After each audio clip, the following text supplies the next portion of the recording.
ইমং বিবস্বাতে যোগং প্রক্তবানম অহমব্যয়ম বিবস্বান মানবে প্রাহ মনোরিক্সা কবয় অব্রবীত। হে অর্জুন, সর্বপ্রথম আমি এই জ্ঞান সূর্যদেব বিবস্বানকে দিয়েছিলাম। বিবস্বান তার সপুত্র মনু, মনু তার পুত্র ইক্ষ্বাকুকে প্রদান করেছিলেন।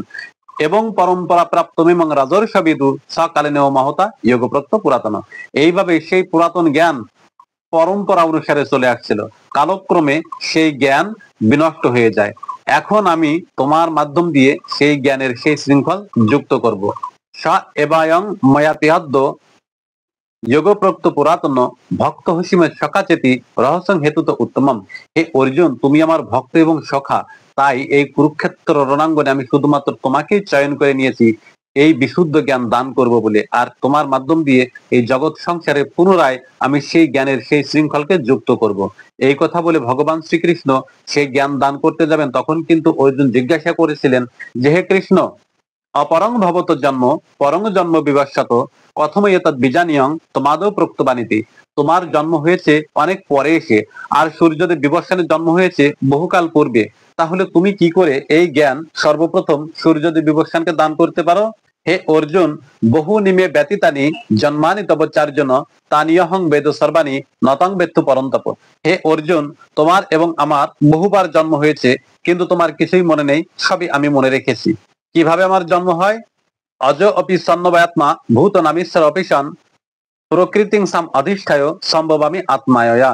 হে অর্জুন, আমার এই দেহ চিন্ময় দেহ, আমার এই চিন্ময় দেহ অবিনশ্বর, তথাপিহ আমি আমার অন্তরঙ্গা শক্তিকে আশ্রয় করে আমি আমার এই চিন্ময় দেহ নিয়েই পৃথিবীতে বারবার অবতীর্ণ হই। আমি অবতীর্ণ হয়ে কি করি? যদা যদা হি ধর্মস্য গ্লানির্ভবতি ভারত অভ্যুত্থানম অধর্মস্য তদাত্মনাং সৃজাম্যহম পরিত্রাণায় সাধুনাং বিনাশায় চ দুষ্কৃতাম ধর্ম সংস্থাপনার্থায় সম্ভবামি যুগে যুগে। আমি যুগে যুগে যখন ধর্মে গ্লানি হয়, অধর্ম বেড়ে যায়, তখন তখনই আবির্ভূত হই। আমি আবির্ভূত হয়ে দুষ্টের দমন করি, ধর্ম স্থাপন করি এবং শিষ্টের পালন করে থাকি।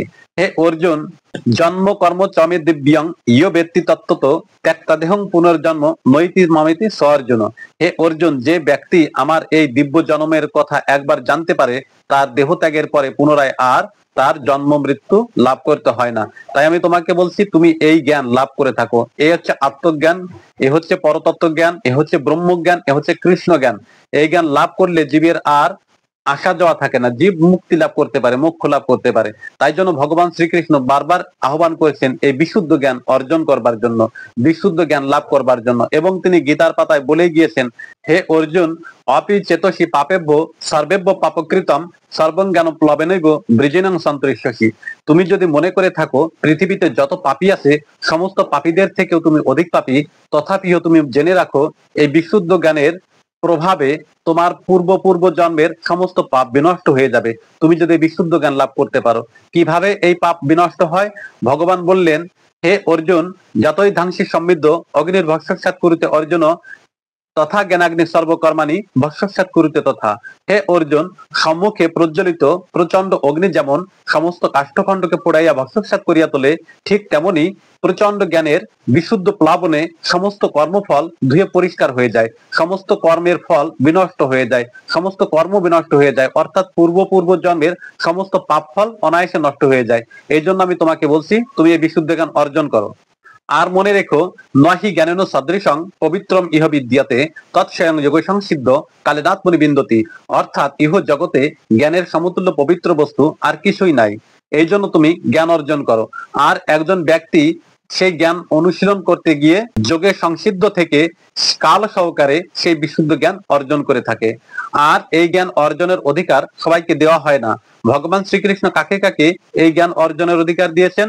শুধুমাত্র শ্রদ্ধাবান জ্ঞানতে লভং তৎপর সংযতেন্দ্রিয় জ্ঞানাং লব্ধা পরাং শান্তিম অচিরেন অধিগচ্ছতি। শুধুমাত্র শ্রদ্ধাবান ব্যক্তি এই জ্ঞান লাভের অধিকারী। আর অজ্ঞ অশ্রদ্ধানস্য সংশয়াত্মা বিনশ্যতি। অজ্ঞ ব্যক্তি, অশ্রদ্ধাবান ব্যক্তি এবং সংশয়াত্মা ব্যক্তি তাদের শুধু বিনাশী হয়ে থাকে। ভগবান শ্রীকৃষ্ণ এই জন্য এই জ্ঞান লাভ করে অর্জুনকে এই সংসার নামক যে মায়া আছে সেই মায়াকে কর্তন করে ভগবান শ্রীকৃষ্ণের চরণ কৃপা লাভ করতে উৎসাহিত করলেন, ভগবান শ্রীকৃষ্ণের চরণে নিজেকে সমর্পিত হতে আজ্ঞা দিলেন। ভগবান শ্রীকৃষ্ণ বললেন, হে অর্জুন, নাহং প্রকাশ সর্বস্ব যোগমায়া সমাবৃতা মূর্খ হয়ং না জানাতি লোকমাম অজমাব্যয়ম। হে অর্জুন, আমি সর্বত্র প্রকাশমান হই না। যারা মূর্খ ব্যক্তি, সংশয়াত্মা ব্যক্তি, অজ্ঞ ব্যক্তি, অশ্রদ্ধাবান ব্যক্তি, আমি তাদের নিকট কখনোই প্রকাশিত হই না। কারণ এই ধরনের ব্যক্তি চিরকাল অজ্ঞানী থেকে যায়। তারা শুধু আমাকে নিন্দা করতে থাকে, তাই এদের নিকট আমি কখনো প্রকাশিত হই না। আমি কাদের নিকট প্রকাশিত হই? হে অর্জুন, আমি তোমাকে একটু একটু করে বলি, তুমি শ্রবণ করো।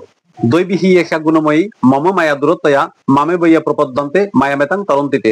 হে অর্জুন, আমার দ্বারা সৃষ্ট এই মায়া অত্যন্ত দুষ্কর, অত্যন্ত এর শৃঙ্খল ছেদন করা অত্যন্ত দুষ্কর। কিন্তু যে ব্যক্তি তার জীবন, মন, প্রাণ সবকিছু আমার চরণে অর্পণ করে দিতে পেরেছে, শুধুমাত্র সেই ব্যক্তি আমার কৃপাতে এই মায়া নামক জালকে অনায়াসে ছিন্ন করতে পারে। এবং ন মাং দুষ্কৃতিন মূঢ়া প্রপদ্যন্তে নরাধমা মায়া অপহৃত জ্ঞানা আশ্রম ভাবমাশ্রিতা। এই ব্যক্তিগণ আসরিক ভাবাপন্ন হয়ে থাকে, তাই কোনো কালে এই ব্যক্তিগণ আমার কৃপা লাভ করতে পারে না, আর আমিও আমাকে তাদের নিকট কখনোই প্রকাশ করি না। কিন্তু হে অর্জুন, আমি যে আমার ভক্তগণের নিকট প্রকাশিত হই না তা নয়। তাহলে আমি আমার ভক্তগণের নিকট প্রকাশিত হই। কোন ভক্তগণের নিকট প্রকাশিত হই, কারা আমাকে জানিতে পারে? অর্জুন, চতুর্বিধা ভজন্তে মাং জনা সুকৃতিন অর্জুন আর্ত জিজ্ঞাসু অর্থার্থী জ্ঞানীচ ভরতর্ষভ। আমাকে যে সকল সুকৃতিশালী ব্যক্তি ভজনা করে থাকে তারা হয় চতুর্বিধ প্রকারের। তারা 4 প্রকারের ভক্ত হয়ে থাকে। কারা? আর্ত ভক্ত, জিজ্ঞাসু ভক্ত, অর্থার্থী ভক্ত এবং জ্ঞানী ভক্ত। তেসাং জ্ঞানী নিত্যযুক্তা এক ভক্তির বিশিষ্টতে প্রিয় হি জ্ঞানী নাম অত্যর্থম অহং চ মম প্রিয়। কিন্তু তন্মধ্যে জ্ঞানী ভক্ত আমার অত্যন্ত প্রিয় ভক্ত হয়ে থাকেন। জ্ঞানী ভক্তই শ্রেষ্ঠ ভক্ত, কারণ তারা সদা সর্বক্ষণ আমার সঙ্গে যুক্ত থাকেন। তার মন আমার চরণে অর্পিত থাকে, আর এই কারণে সে আমার সঙ্গে সবসময় যুক্ত থাকে, আর আমিও সবসময় তার সঙ্গে যুক্ত থাকি। তার হৃদয় আমার সঙ্গে বাধা থাকে, আমার হৃদয় তার হৃদয়ের সঙ্গে বাধা থাকে। তাহলে ভগবান কি বললেন? তেসাং জ্ঞানী নিত্যযুক্তা এক ভক্তির বিশিষ্টতে প্রিয় হে জ্ঞানী নাম অত্যর্থম অহং চ মম প্রিয়। অর্থাৎ জ্ঞানী ভক্তই ভগবান শ্রীকৃষ্ণের অত্যন্ত প্রিয় ভক্ত। ভগবান শ্রীকৃষ্ণ শুধুমাত্র জ্ঞানী ভক্তকে ভালোবেসেছেন, এই জন্য আমাদের প্রত্যেককে সে বিশুদ্ধ জ্ঞান অর্জন করে বিশুদ্ধ জ্ঞানী হয়ে ভগবান শ্রীকৃষ্ণের প্রিয় পাত্র হওয়াটাই মনে হয় শ্রেষ্ঠ বলে মনে করে। আর ভগবান শ্রীকৃষ্ণ তার চরণ সেবায় শুধুমাত্র সেই জ্ঞানী ভক্তকেই অগ্রাধিকার দিয়ে থাকেন। কারণ জ্ঞানী ভক্ত ভগবান শ্রীকৃষ্ণের হৃদয়ের সঙ্গে যুক্ত থাকেন এবং ভগবান শ্রীকৃষ্ণের হৃদয় সেই জ্ঞানী ভক্তের সঙ্গে যুক্ত থাকেন, অর্থাৎ একে অন্যের সঙ্গে সর্বদা যুক্ত থাকেন। পরবর্তী শ্লোকে ভগবান বললেন, উদারা সর্ব এবৈতি জ্ঞানী তাত্ত্বৈব মেমতম আস্থিত শাহী যুক্তাত্মা মামে বানুত তমাঙ্গতিম। হে অর্জুন, এরা প্রত্যেকেই মহান, এরা প্রত্যেকেই মহৎ, তথাপিও জ্ঞানী ভক্ত আমার হৃদয় সমতুল্য হয়ে থাকেন।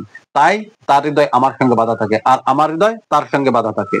হে অর্জুন, তুমি মনে রেখো, বহুনাং জন্ম নামান্তে জ্ঞানবান মাং প্রপদ্যাতে বাসুদেব সর্বমিতিশ মহাত্মা সুদুর্লভ। যদি বহু জন্ম পরেও যদি হয়, শুধুমাত্র একজন জ্ঞানী ভক্তই জানিতে পারে যে সর্বভূতে বাসুদেব বিরাজ করে থাকেন। অজ্ঞানী ব্যক্তি বা অন্য কোনো ব্যক্তি এটা জানতে পারে না। ভগবান শ্রীকৃষ্ণ গীতার পাতায় 4 প্রকার ভক্তের কথা বলেছেন। আর্ত, জিজ্ঞাসু, অর্থাৎ জ্ঞানী ভক্ত। এর মধ্যে আর্ত ভক্ত, অর্থাৎ ভক্ত এবং জিজ্ঞাসু ভক্ত কখনোই ভগবান শ্রীকৃষ্ণের হৃদয়ের সঙ্গে যুক্ত হতে পারেন না, কিন্তু জ্ঞানী ভক্ত পারেন। এখানে একটি কথা থেকে যায়, আর্ত ভক্ত এবং অর্থাৎ ভক্ত কখনোই ভগবান শ্রীকৃষ্ণের সঙ্গে যুক্ত থাকেন না। তারা বিপদে পড়ে এবং অর্থ সম্পদের লোভে ভগবান শ্রীকৃষ্ণকে ভজনা করে থাকেন। আর জিজ্ঞাসু ভক্ত তিনি ভগবানকে জানবার ইচ্ছায় জ্ঞান লাভ করে থাকেন জ্ঞানী ভক্তের নিকট থেকে, এবং কালে কালে তিনিও জ্ঞানী ভক্ত হয়ে থাকেন। এই জন্য ইনিও ভালো ভক্ত। আর ভগবান শ্রীকৃষ্ণের চরণের সঙ্গে যুক্ত থাকেন শুধুমাত্র জ্ঞানী ভক্ত। কালে কালে একদিন এই জিজ্ঞাসু ভক্ত জ্ঞানী ভক্তে পরিণত হয়ে ভগবান শ্রীকৃষ্ণের শ্রীযুক্ত সেবায় নিয়োজিত থাকেন। আর ভগবান তিনি বলেছেন, হে অর্জুন, বহুনাং জন্ম নামান্তে জ্ঞানবান মাং প্রপদ্যাতে বাসুদেব সর্বমিতিশ মহাত্মা সুদুর্লভ। বহু জন্ম পরেও যদি হয়, একজন জ্ঞানী ভক্ত কিন্তু এটি উপলব্ধি করতে পারে যে সর্বভূতে বাসুদেবই বিরাজ করে থাকেন, আর কেউ নয়। তাহলে জ্ঞান এতটাই পবিত্র এবং জ্ঞানের এতটাই মূল্য যে সেই বিশুদ্ধ জ্ঞান যদি একবার কেউ লাভ করতে পারে, তাহলে ভগবান শ্রীকৃষ্ণকে লাভ করা তার পক্ষে নিতান্তই সহজ হয়ে যায়। আর ভগবান শ্রীকৃষ্ণের এই বিশুদ্ধ জ্ঞান যে একবার লাভ করতে পারবে, সে অনায়াসেই ভগবান শ্রীকৃষ্ণের শ্রী চরণের শ্রী সেবায় নিযুক্ত হতে পারবে। আর ভগবান শ্রীকৃষ্ণের সেবায় নিযুক্ত হওয়া মানেই ভগবান শ্রীকৃষ্ণের কৃপা লাভ করা, তার করুণা লাভ করা। আর ভগবান শ্রীকৃষ্ণ যদি কাউকে কৃপা করেন, কৃষ্ণ যদি কৃপা করেন কোনো ভাগ্যবানে, গুরু অন্তর্যামী রূপে সেখান আপনে। ভগবান শ্রীকৃষ্ণ যখন তিনি নিজে স্বয়ং কাউকে কৃপা করে থাকেন, তাহলে অচিরেই সেই ভক্তের চরণ দান করে থাকেন। ভগবান শ্রীকৃষ্ণ বলেছেন যে অন্য কামি যদি করে কৃষ্ণের ভজন, নামে গীতেও কৃষ্ণ তারে দেন সচরণ। কৃষ্ণ কহে আমায় ভোজে, মাগে বিষয় সুখ, অমৃত ছাড়ি বিষ মাগে এই বড় মূর্খ। আমি বিজ্ঞ এই মূর্খে বিষয় কেন দিব, সচরণ অমৃত দিয়া তার বিষয় ভুলাইব। অর্থাৎ একজন জ্ঞানী ভক্ত যখন তিনি পরিপূর্ণরূপে জ্ঞান আস্বাদন করতে পারেন বা জ্ঞান গ্রহণ করতে পারেন, তখন ভগবান শ্রীকৃষ্ণের সেবায় তিনি নিয়োজিত হয়ে যান। এবং তিনি ভগবান শ্রীকৃষ্ণের শ্রী চরণে যখন সেবায় নিয়োজিত হয়ে যান, তখন তিনি সেই চরণ থেকে যদি কিছু চেয়ে বসেন এবং সেটি যদি পার্থিব জগতের কোনো কিছু যদি হয়ে থাকে, ভগবান শ্রীকৃষ্ণ সেই পার্থিব জগতের কোনো কিছু ওই ভক্তকে দেন না। তিনি কি দিয়ে থাকেন? ভগবান শ্রীকৃষ্ণ তার চরণামৃত প্রদান করে তার সমস্ত বিষয় বাসনাকে ছেদন করে তাকে অনায়াসে মুক্তির পথ দেখিয়ে থাকেন। এই জন্য ভগবান শ্রীকৃষ্ণ অর্জুনকে বললেন, হে অর্জুন, তস্মাৎ অজ্ঞান সম্ভূতং হৃদ স্থং জ্ঞান সিনাত্মান চিত্তৈনং সংশয়ম যোগমাতিষ্ঠ উত্তিষ্ঠ পরন্তপ। হে পরন্তপ, তুমি ওঠো, জাগো এবং এই জ্ঞান নামক শাস্ত্র দ্বারা তুমি তোমার সমস্ত সংশয়কে কর্তন করো, ইহাতেই তোমার মঙ্গল হইবে। এটি হচ্ছে ভগবান শ্রীকৃষ্ণের জ্ঞান যোগের একটি বিশুদ্ধ কথা। আর একজন ব্যক্তি যখন জ্ঞান লাভ করতে পারে, অচিরেই তিনি কিন্তু সে ব্রহ্মজ্ঞান লাভ করে ভগবান শ্রীকৃষ্ণের সেবায় নিযুক্ত হতে পারেন। আর ভগবান শ্রীকৃষ্ণের সেবায় নিযুক্ত হতে পারলে কি হবে? ভগবান শ্রীকৃষ্ণ কিন্তু বলে গিয়েছেন, হে অর্জুন, এই জ্ঞান লাভ করতে করতে একজন ব্যক্তি জ্ঞানশূন্য ভক্তিতে পরিণত হয়, তখন কি হবে? জ্ঞানশূন্য ভক্তিতে যখন পরিণত হয়, তখন কিন্তু ভগবান বলেছেন, অনন্য চিন্তায়ন্ত মাং যেজনা পর্যপাসতে তেসাং নিত্য বিযুক্তানাং যোগক্ষেমং বহামিয়াহম। সে জ্ঞানশূন্য ভক্তিতে যখন পরিণত হবে, তখন সে তার সমস্ত কিছু আমার চরণে অর্পণ করে দিবে। অর্থাৎ সে অনন্য চিন্তাযুক্ত হয়ে শুধুমাত্র আমাকে ভালোবাসে। আর যে অনন্য চিন্তাযুক্ত হয়ে আমাকে ভজনা করে থাকে, আমি তার যোগ এবং ক্ষেম দুই বহন করে থাকি।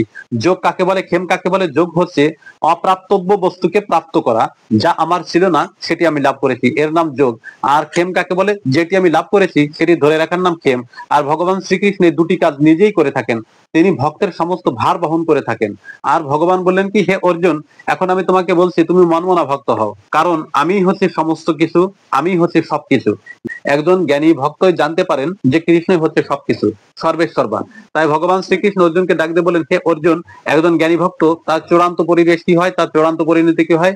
মনে রেখো, ঈশ্বর সর্বভূতানাং হৃদ্দেশে অর্জুন তিষ্ঠতি ভ্রাময়ান সর্বভূতানি যন্ত্রা রোড়ানি মায়া। হে অর্জুন, ঈশ্বর সমস্ত ভূতের হৃদয়ে আত্মারূপে অবস্থান করে থাকেন। আত্মারূপে অবস্থান করে সমস্ত ভূতগণকে একটি পুত্তলিকার ন্যায় সদা সর্বক্ষণ পরিচালিত করছেন। তমেব শরণং গচ্ছ সর্বভাবেন ভারত তৎপ্রসাদাৎ পরাং শান্তিং স্থানং প্রাপ্স্যসি শাশ্বতম। অতএব তুমি সদা সর্বক্ষণ সেই ঈশ্বরের চরণে শরণ লও। তুমি তাহার চরণে শরণ নিলে তাহার কৃপাতে উত্তম স্থানে তোমার অধিষ্ঠান হবে এবং পরার শান্তি তুমি লাভ করতে পারবে। আরেকটি কথা, হে অর্জুন, এতক্ষণ ধরে আমি তোমাকে যা কিছু বলেছি এটি ছিল গুহ্য এবং গুহ্যতর কথা। এখন আমি তোমাকে যে কথা বলবো এটি হচ্ছে অত্যন্ত গুহ্যতম কথা। কি কথা? জ্ঞান লাভ করতে করতে একজন ব্যক্তি, একজন জ্ঞানী ব্যক্তি বা একজন জ্ঞানী ভক্ত যখন ঐকান্তিক ভক্ততে পরিণত হয়, জ্ঞানশূন্য ভক্তিতে পরিণত হয়, তখন ভগবান শ্রীকৃষ্ণ এখন যে শ্লোকটি বলতে যাচ্ছেন তার পরিণতি এই। ভগবান শ্রীকৃষ্ণ বলেন কি, হে অর্জুন, মনমনা ভাব মদ ভক্ত মত ইয়া জীবাং নমস্কুরু মামে বৈশ্যসি সত্যংতে প্রতিজানি প্রিয় হসিমে। হে অর্জুন, তুমি মনমনা ভক্ত হও, অর্থাৎ আমার ভক্ত হও। তুমি একমাত্র আমাকে ঈশ্বর বলে স্মরণ করে থাকো, একমাত্র আমাকে পূজা করো, একমাত্র আমাকে উপাসক বলে গ্রহণ করে থাকো, দ্বিতীয় তার কাউকে নয়। তুমি যদি শুধুমাত্র আমাকে ভালোবেসে থাকো, আমাকে উপাসনা করতে পারো, আমাকে ভজনা করতে পারো, আমি তোমার নিকট সত্য সত্য প্রতিজ্ঞা করিতেছি, আমি চিরকালের জন্য তোমার হয়ে যাব। এবং সবিশেষ ভগবান শ্রীকৃষ্ণ বললেন, হে অর্জুন, সর্বধর্মার পরিত্যাজ্য মামেকং শরণং ব্রজ অহং ত্বং সর্ব পাপেভ্য মোক্ষে স্বামী মাসুচ। তুমি তোমার সমস্ত ধর্মকর্মকে পরিত্যাগ করে একমাত্র আমার চরণে আশ্রয় লও। যদি তুমি আমার চরণে শরণ নিতে পারো, আমি সত্য সত্য বলছি, আমি তোমাকে মোক্ষ দান করব। ভগবান শ্রীকৃষ্ণের এই কথা থেকে স্পষ্ট আমরা বুঝতে পারি, শুধুমাত্র একলা ঈশ্বর কৃষ্ণ, আর সব ভৃত্য, যারে জৈসা নাসাই কৃষ্ণ সে তৈসে করে নৃত্য। এবং বেদের পাতায় বলা আছে, ঈশ্বর পরম কৃষ্ণ সচ্চিদানন্দ বিগ্রহ অনাদি রাধি গোবিন্দ সর্বকারণ কারণম। ভগবান শ্রীকৃষ্ণের সেবাই হচ্ছে একমাত্র সেবা, ভগবান শ্রীকৃষ্ণের পূজাই হচ্ছে একমাত্র পূজা, এবং ভগবান শ্রীকৃষ্ণের উপাসনাই হচ্ছে একমাত্র উৎকৃষ্ট উপাসনা। এই উপাসনা করতে পারলে ভগবান শ্রীকৃষ্ণের কৃপাতে একজন মানুষ অচিরেই ভক্তে পরিণত হতে পারে, আর একজন ভক্ত অচিরে ভগবান শ্রীকৃষ্ণের সেই ধামে পৌঁছে যেতে পারে, অর্থাৎ মোক্ষ লাভ করতে পারে। এটি হচ্ছে ভগবান শ্রীকৃষ্ণের বলা শ্রীমদ্ ভগবত গীতার অগাধ সমুদ্র থেকে আহরণ করা কিঞ্চিত বিন্দু মাত্র আলোচনা।